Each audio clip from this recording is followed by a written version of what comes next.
Welcome to this report commentary with fintech company Sileon. I stand in the studio with its CEO, Mr. David Larson. Please welcome, David. Thank you so much. Nice to have you here. To summarize the quarter, revenues are growing to 17.1 million Swedish kronos in comparison to last year's 11.9.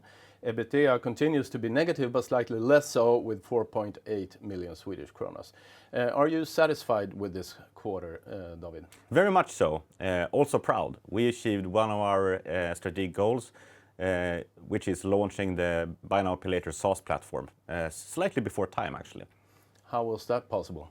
It is possible through a great team effort and hard dedication, also throughout the holidays. All right. You also received another investment from Visa of $1 million US.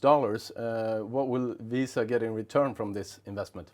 They can, by this investment, offer an even more extensive Buy Now Pay Later functionality for their customers, which happens to be banks and lenders. Okay. Will they continue to support your solution now that the platform is launched?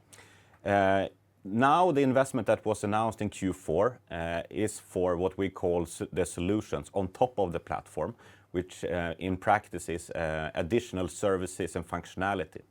So the answer, yes. Yes. Could you please walk us through the finished products? What can it actually do today?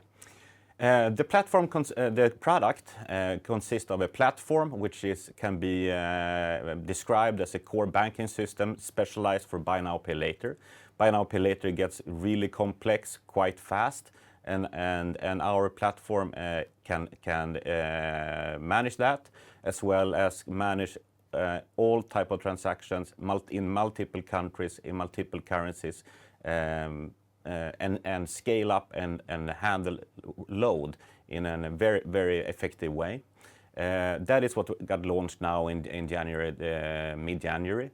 On top of that, we're now also building together and with investment from Visa, additional solutions that would add functionality such as credit check, fraud control, etc. And in essence, it's Buy Now Pay Later functionality for lenders in a box. Okay. Tell us more about the functionality. What else do you have in the plans for the future? Now, what I described is what we have the roadmap. The goal is to really offer Buy Now Pay Later in a box, and there might be even more functionalities or more geo expansion in terms of functionality such as credit check. Now we will focus on Europe for the first coming year, but after that year we will also need functionality in other geos. Okay. OKQ8 is going live with your BNPL functionality in Q1. You write in the report that it is reasonable to assume that this is your biggest customer thus far.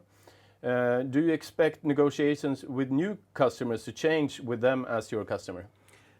Yeah, that's quite obvious. Adding another big client such as OKQ8 add, of course, credibility to and a proof point of the quality of our Buy Now Pay Later functionality for lenders.